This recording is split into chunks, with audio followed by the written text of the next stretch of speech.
Hi, I'm Carrie with eatingonadime.com, and today I'm going to show you how to make chili on the stovetop. It's super quick and it's easy to make.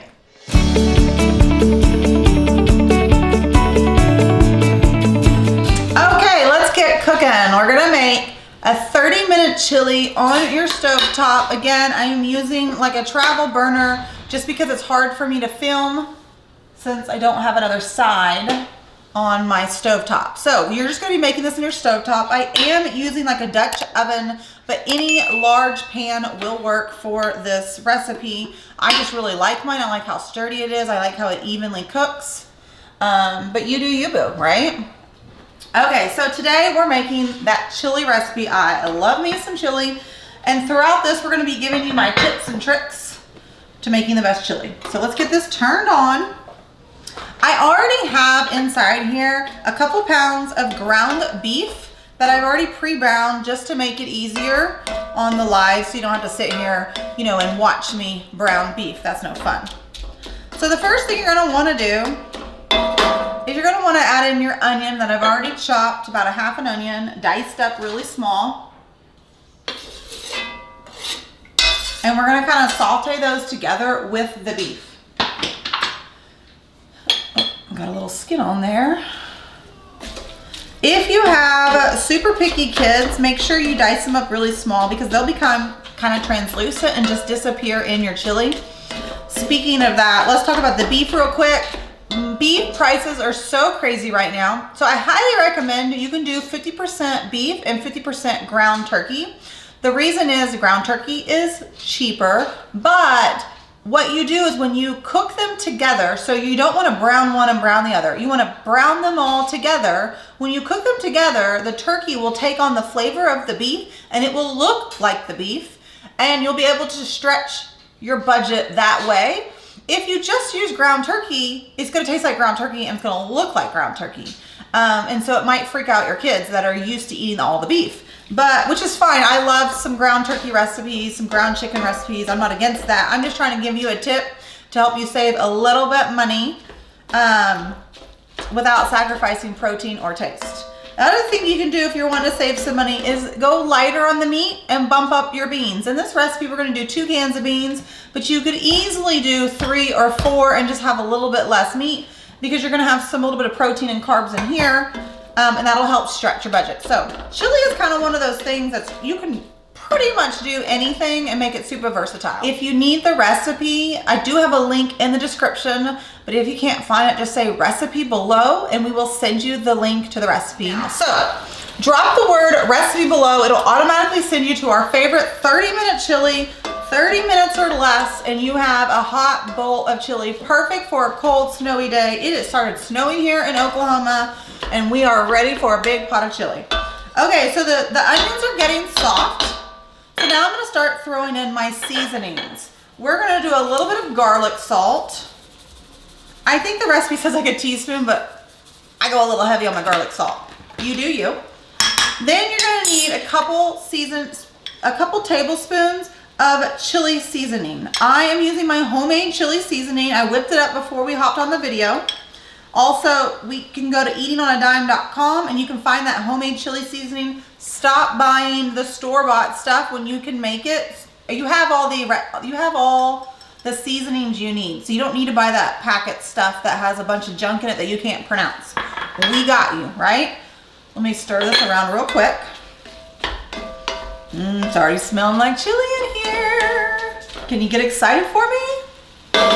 Okay, thank you. My husband got excited. Okay, so now we're gonna throw in some beans. I'm gonna do 2 cans.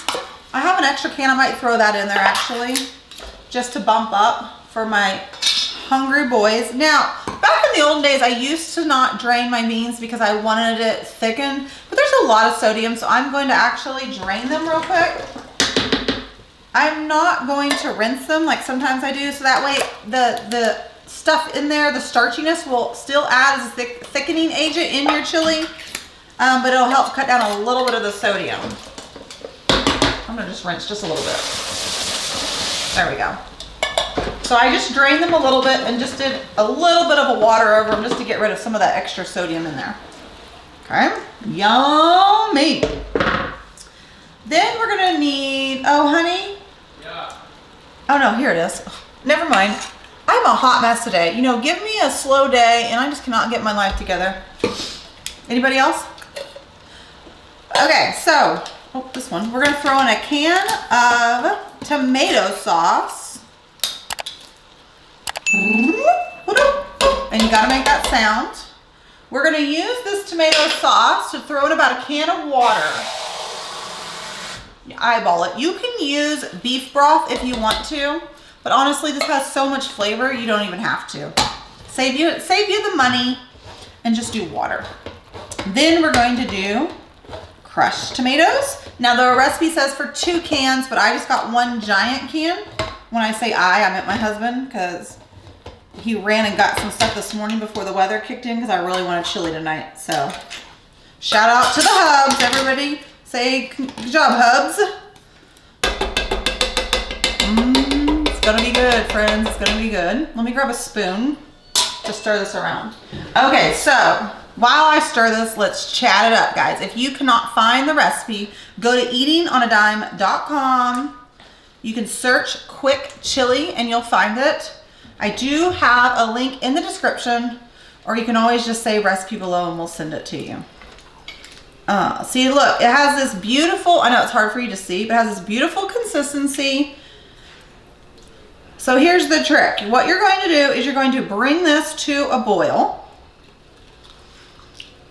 Once it sits to a boil, I'm going to cover it to speed it up. So we're going to get it boiling, and then we're going to turn it to simmer. Hold on, this thing. There we go. So we're going to bring this to a boil. Then once I see this boiling, I'm going to do a quick, and then I'm going to turn it down and simmer it for 15 to 20 minutes. What that does, so you want to give it a rapid boil to heat up the entire pot as fast as possible, and then you're going to bring the temperature down to get all the flavors to combine. So that's the trick to making a delicious, quick chili. So really it's like 5 minutes to brown, 5 minutes to throw everything in, 20 minutes to simmer, and 30 minutes. You have a 30-minute dinner. Honestly, it could be even faster. So it'll be a little bit slower because this thing isn't as awesome as my stovetop, but on the stovetop, it'll be ready in minutes. So you bring it to a boil and then let it simmer. So let's chat about our chili. If you don't like beans, leave the beans out. I personally love beans in my chili.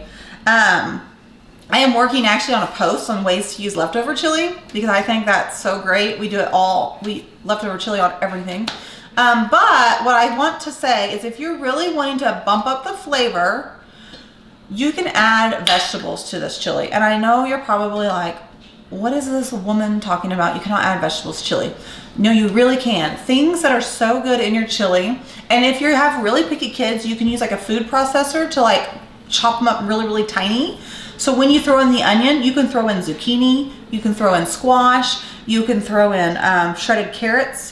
You could throw in red peppers. Now, you could do any color bell peppers, but I like red because they look like the color of chili and it won't, you know, upset your kids, right? Who here has picky kids? Oh, I can hear it boiling.